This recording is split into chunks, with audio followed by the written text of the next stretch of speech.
Hello and welcome back. So this is another anti-haul or not, which is where I discuss new makeup releases. And so many people do these videos every week and I absolutely love watching them. So I'm going to try to do them more often. I don't know if I can do it every week, but I'm going to try. So let's get into it. So the first thing is that Sugar Pill is releasing some metallic sparkly lipsticks, which does not interest me at all. I do not want sparkly lipstick. That's just me though. But the exciting part is that Sugar Pill is coming to Ulta.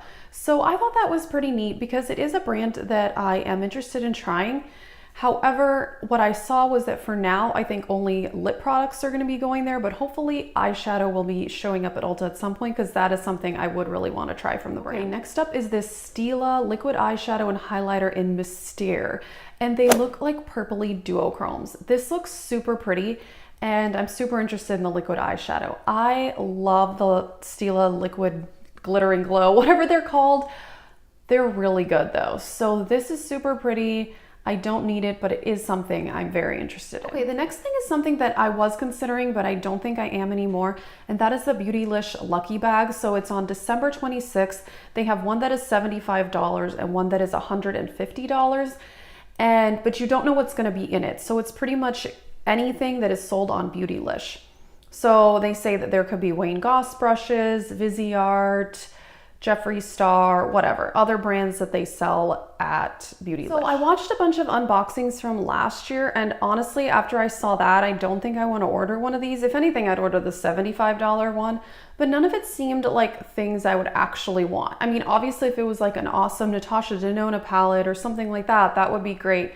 But from what I saw last year, they were not like the hyped up products. Everybody got a Wayne Goss brush, which I don't need a fancy brush that costs $45, $50. I just don't need brushes. So if anything, I would want it to be full of Natasha Denona or like a pretty Viseart palette, but that's not really what I saw in the unboxings from last year, so I don't think I'm gonna order it. But if you've ordered it before, do let me know. Okay, next up are these palettes from Pinky Rose Cosmetics, and they are $25 each, and they are so beautiful. Oh my gosh, there's like a purple and green one has some mint, one is more like straight up purple. If anything, the one called Exotic Peacock, I would be interested in that one. This is a brand that I do want to try, and $25 is a really good price. I've seen mixed reviews online. Some people say they're really good. Some people say it's okay, but I'm so happy to be seeing more colorful eyeshadow palettes. But the only thing about this, so if you guys follow Trend Mood 1, where I got my pictures from, the comments under this post were crazy. Everybody was like, oh, this looks like Anastasia Beverly Hills. And people are like, oh, if this was Anastasia Beverly Hills, I would buy it. And I'm like, well, why wouldn't you, if you like it, why don't you just buy it if it's Pinky Rose Cosmetics? And it's cheaper than Anastasia. These palettes are $25. If it was an Anastasia palette, it would be $45. I thought that was very interesting. Let me know what you think about that. I think that there are a lot of people who are super nervous about trying indie brands because you don't know what you're gonna get. You often can't see it in stores, but actually Pinky Rose is sold in some stores, but not where I live. I think in like LA and New York. So you can't see the products. You know, people just assume that if it's indie, it's maybe not as good. I don't know. I mean, with Anastasia, you know the formula. You have their other palettes. You know what to expect. But I thought that was super interesting because if you really like the palette, why would you only get it if it was a mainstream brand? Interesting. So let me know what you think about that. I thought that was very interesting. ColourPop is coming out with a lip balm and a lip scrub. The lip scrub is $8. The lip balms are $6. Actually, I'd kind of be interested to try this. I have pretty dry lips.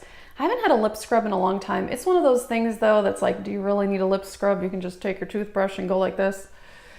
Just saying, but I've had lip scrubs before. It's nice. It's one of those like luxurious, fancy experiences, but I would be curious, but I'm not sure. Alamar Cosmetics is coming out with another palette, La Reina de la Noche, and this is one of those palettes where 4 of the shades really interest me. It's like a pink and a green, very beautiful. But then the other 4 shades, they're like the colorful ones are in the middle, and then the neutral ones on their outside, and they're super boring.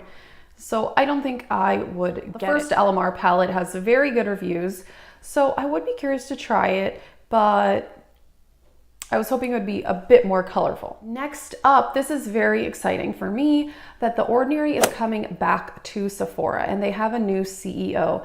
And yeah, I'm sure you guys heard there were a lot of like weird things going on with The Ordinary, but from what I read, it seemed like the previous CEO has some like mental health problems, which is very, very sad.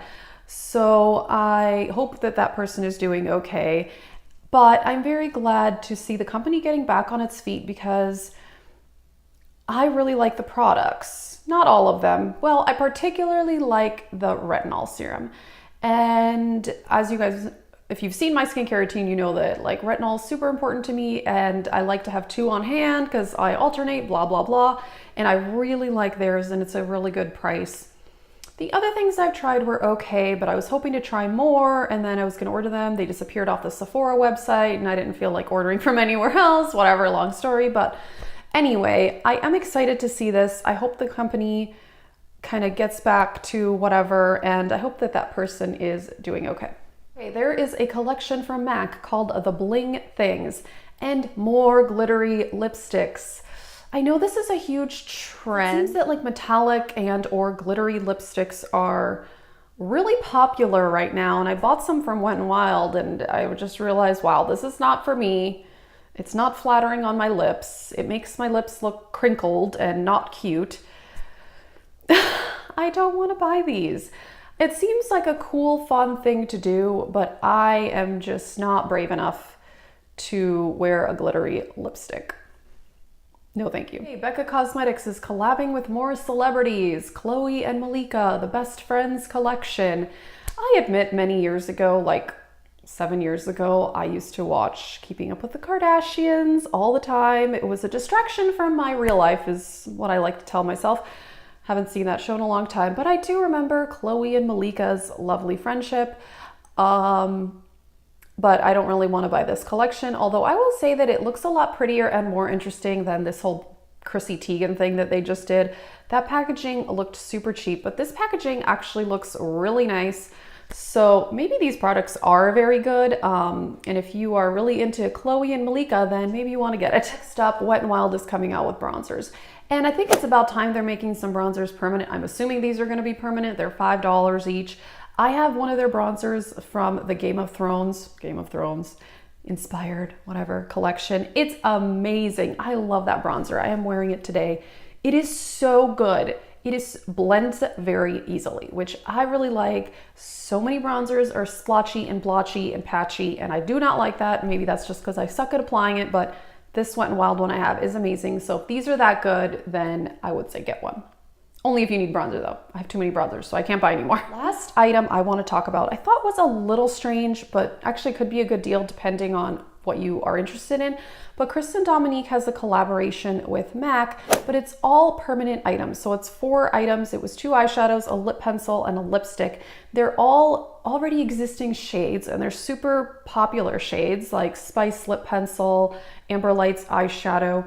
And the whole combo is only $42, which for those items actually together is a good deal. So if you've been interested in trying those cult favorites from MAC, I think it would make sense to get this, but it's a little strange that the packaging is in the usual MAC packaging. Her picture is not anywhere on it. She doesn't have custom packaging. She did not create these shades. I don't know, it's a little strange after seeing the MAC Patrick Starr collection where he came up with all this new stuff and had custom packaging, but then this is just already existing products with her name on it. I don't get it. But her aside, I actually used to love Amber Lights. That used to be one of my favorite eyeshadows ever. I loved it so much. Sometimes I just want to buy it for the nostalgia of it because that was one of my favorite eyeshadows 10 years ago. It's a really good eyeshadow. So anyway, this could be a good deal, but I find it a little bit odd. Okay, so that is it for new releases of the week. Let me know what you think, and thanks for watching.